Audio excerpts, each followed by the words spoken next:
All right, this is One Last Midnight. Welcome back to another episode of The Wandering Village. Last time we played this was like, what, almost 6 months ago? More than that? You know, they had their demo out. We tried their demo, played it. It was a lot of fun, and then they kind of disappeared for a while, and we're working on the game. So they're back. They're out in early access. And remember, the game is in early access for those of you guys that are getting into this thing. It's not completed yet. Don't know a timeline for completion, so it might be a long time before it's complete. But they seem to have made several changes to the game already. And some of those things are like, you know, you'll have little events hanging along the road, like this small spore cloud, and it actually moves across the road. There's other things like tornadoes or some sort of weather event. There's a heat event that moves along the road. There's all kinds of little crazy events that happen along the road as you're doing your thing. The gist of the game is the same. You know, you've got your little villager guys wandering around doing stuff. You're building up a village, trying to get your village built and your people fed and all that good stuff. You start on the back of this guy, and the land is really restrictive. You don't really have a huge area in which to grow. So you kind of have to plan out how you want to grow your stuff. It is randomly generated. The top of the map, the tabletop of the map is randomly generated. So you might have larger dirt areas, or you might have larger grass areas. You might have a combination of thereof. The overall map is pretty much the same. I haven't seen any new biomes, but then again, I haven't been playing for a little bit. Again, there's these little events that happen along the way, which I like. I like that you have to kind of avoid these things. They're no longer like stagnant in one place on the road. You can tell your creature to move up or slow down, and then you have like these weather events, these thunderstorms, things that you need to avoid. And sometimes they're back to back. It's a real challenge to make sure that you get through those particular events safely. The trick with any building game is, you know, making sure that your villagers are fed. In this one, because the air is poisonous, you have to constantly make sure that your villagers are healed, so they get poisoned all the time. So making sure you have an herbalist down producing herbs, and you have some sort of village doctor that heals the poisonous villagers, and, you know, you won't lose off your villagers that often. The biggest challenge here is making the decision of where to go. You don't see the entire map. You do kind of get an idea of what the next biome is going to be. But, you know, if it leads you into a desert zone and you don't have enough water to be able to produce your food, people are going to wind up starving.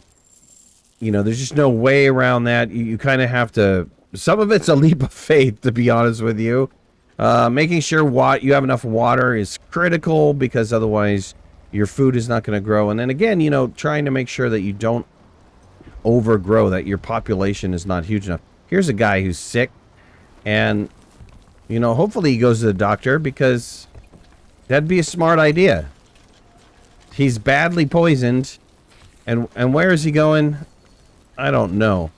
You know, one of the things I don't like is not being able to rotate the map around, but other than that, we're okay. Yeah, what is he doing? He's just standing there looking at me. Yo! Buddy! Nick! Go to the doctor, dude! This guy. What is he? I don't know. Okay, anyway, now he's happy. He's happy and he's no longer poisoned. That was weird. That's not the doctor, is it? That is the village doctor. Oh, he doesn't have to go anywhere. The village doctor goes to him. Nice. I didn't know that. I thought people went to the village doctor. Well, thanks, Doc. Thanks for hooking those people up. You know, you do get to communicate with your walking rock. I guess that's what you would call him. You know, you get the horn blower, which then in turn allows you to tell him to lie down, to walk, to run, to sleep, to eat, which is all great. Then you also have, there's a medical facility for him, and he has to have 2 workers on this, which is a little bit of a challenge. But that'll heal him. You can heal his health. If his health is down, you can cure some of his poison, and you can also pet him, because, you know, you need somebody to pet your rock every once in a while. There's nothing like a good old rock petting day, you know. I don't know. I don't know where I was going with that. Of course, there's research that happens. We're going to go ahead and commit this research. The research is, wait. Let's watch our guys pet our rock, because there's nothing like seeing a couple guys in a big giant balloon fly down to your rock and give them a pet. Too bad I can't get like right on them. There we go. Do they, you know, they should get out. I don't think they do get out. They just land, and that's supposed to be the petting mechanism. I would like them to get out and really give their rock a hug. You know? See? He loves it. He loves it. There's also scavenger hunts where you can send people off to go do things like, let's say, I'm in dire need of wood, or I'm in dire need of stone, and I can send off my party here. Yo, go over there and go check this out. So party's going to form up, and they're going to then turn around and excavate or look, actually just see what's in here. Because sometimes it's not stone. Sometimes it's something different. You do have to worry about the creature's health and the creature's sleepiness. Again, you also have to worry about their poison and stuff. And then you want to make sure that they're not running into any one of these thunderstorms or poison gas, because it does affect your community. All of that while you're trying to maintain your community and build your community up and have enough people to live in your community. Again, food and water is critical in order to keep your community alive. Luckily, they do have a mechanism for you to find some new people, which is scouting for ruined settlements, or they've even got these guys here, the nomads. They're kind of an event like the thunderstorm is, where they're traveling to a road area and you're trying to pick them up. But you can see that there's a desert biome over here, so maybe that's not a good idea for me to try to get into the desert biome, because, you know, I might run out of food. And yeah, matter of fact, I don't really have a lot of food to begin with. So going into a desert is not going to produce a lot of water, which means you're not going to grow anything, and the chances of you dying off are significantly greater. You know what? Let's get this guy running up to full speed, because we gotta get him going. You know, your rock doesn't trust you immediately. He's got to get some love, and you got to feed him. You got to do stuff like that, and he'll start obeying your commands. Otherwise, he might ignore your commands and tell you, "Hey, dude, this is just, it's not for me." There's another little gas cloud thing that we're gonna have to worry about. So maybe we can have him rest in this sleeping spot and not really have to worry too much about getting poisoned. When you do get poisoned, though, you need to make sure that you fight the poison area pretty quickly, because it'll spread very fast and will destroy crops, and it'll just wreak havoc on your whole new area. So there was a decision that had to be made. We arrived at the site. An old stone cutting saw looks like it could still be working. Do I want to turn it on? Do I want to leave the machine for somebody else who just want to leave it alone completely? I'm going to go ahead and turn it on. We're going to see what happens. And 2 workers got poisoned. Great! Well, you know, you never know what happens. We're going to send out a party to this settlement over here and maybe get some more people. And it looks like we're going to be able to bypass this thunderstorm just fine. All right, this is a great place for him to rest, so we're just going to ask him to sleep. He accepts the command, so he's going to go nighty-night. You can see that this is a fresh air. It's free of toxins, which is an awesome place for him to sleep. And this is an awesome time to do stuff in the village, because, you know, he's resting, and it's great. You know, he's doing all of his resting stuff.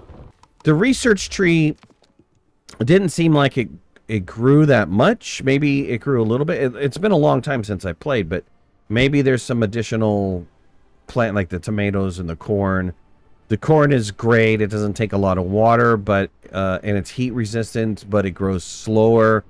The wheat is good if you want to learn how to you know, do some bread and stuff like that.